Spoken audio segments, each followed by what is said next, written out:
بسم الله الرحمن الرحيم قد سمع الله قول التي تجادلك في زوجها وتشتكي إلى الله والله يسمع تحاوركما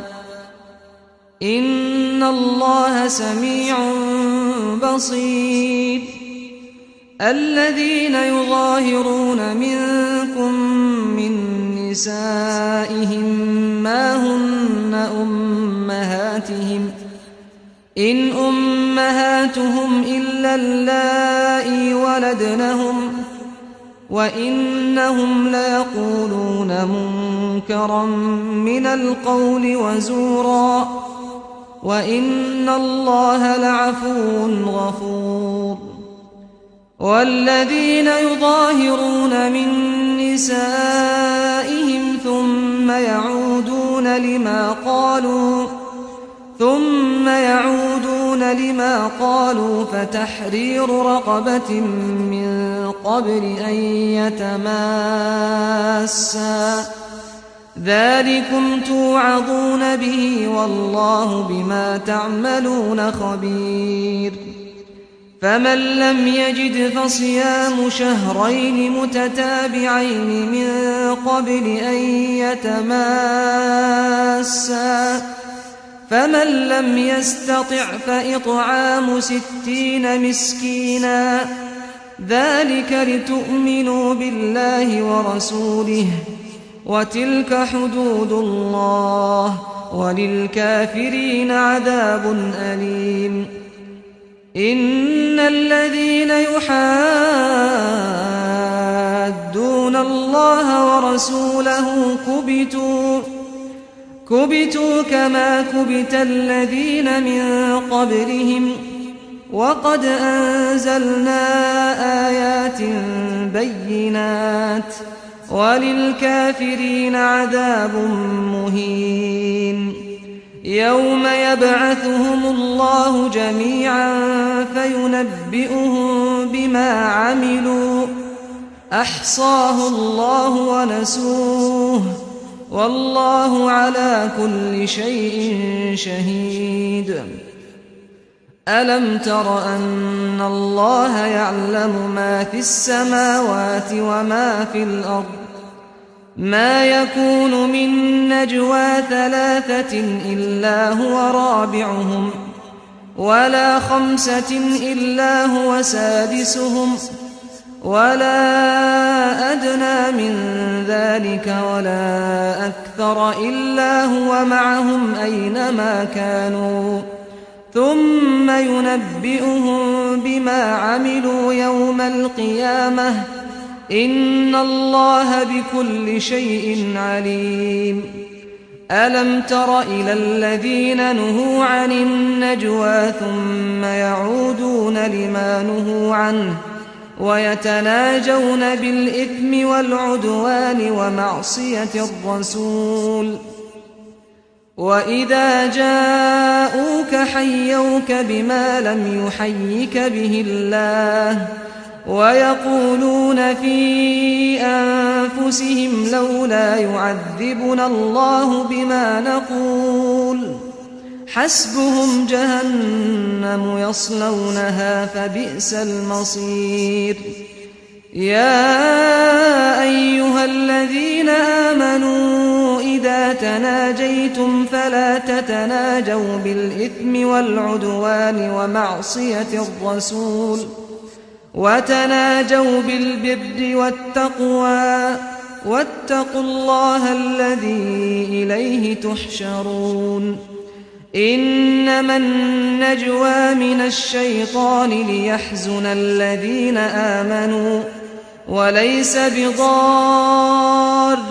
شيئا إلا بإذن الله وعلى الله فليتوكل المؤمنون يا أيها الذين آمنوا إذا قيل لكم تفسحوا في المجالس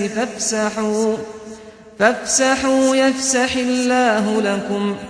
وإذا قيل انشزوا فانشزوا يرفع الله الذين آمنوا منكم والذين أوتوا العلم درجات والله بما تعملون خبير. يا أيها الذين آمنوا إذا ناجيتم الرسول فقدموا بين يدي نجواكم صدقة ذلك خير لكم وأطهر فإن لم تجدوا فإن الله غفور رحيم. أأشفقتم أن تقدموا بين يدي نجواكم صدقات فإذ لم تفعلوا وتاب الله عليكم فأقيموا الصلاة وآتوا الزكاة وأطيعوا الله ورسوله والله خبير بما تعملون. ألم تر إلى الذين تولوا قوما غضب الله عليهم ما هم منكم ولا منهم ويحلفون على الكذب وهم يعلمون. أعد الله لهم عذابا شديدا إنهم ساء ما كانوا يعملون. اتخذوا أيمانهم جنة فصدوا عن سبيل الله فلهم عذاب مهين. لن تغني عنهم أموالهم ولا أولادهم من الله شيئا أولئك أصحاب النار هم فيها خالدون.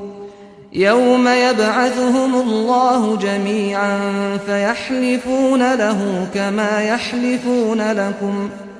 ويحسبون أنهم على شيء ألا إنهم هم الكاذبون. استحوذ عليهم الشيطان فأنساهم ذكر الله أولئك حزب الشيطان ألا إن حزب الشيطان هم الخاسرون. إن الذين يحادون الله ورسوله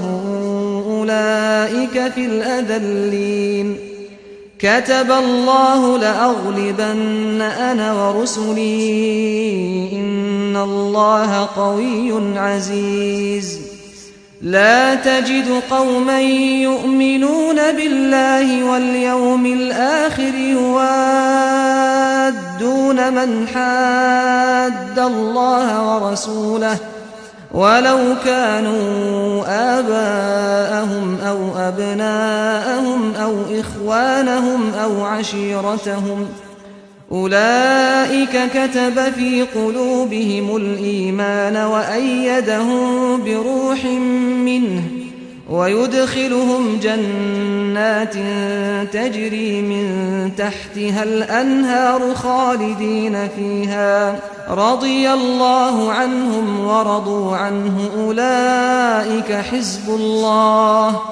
ألا إن حزب الله هم المفلحون.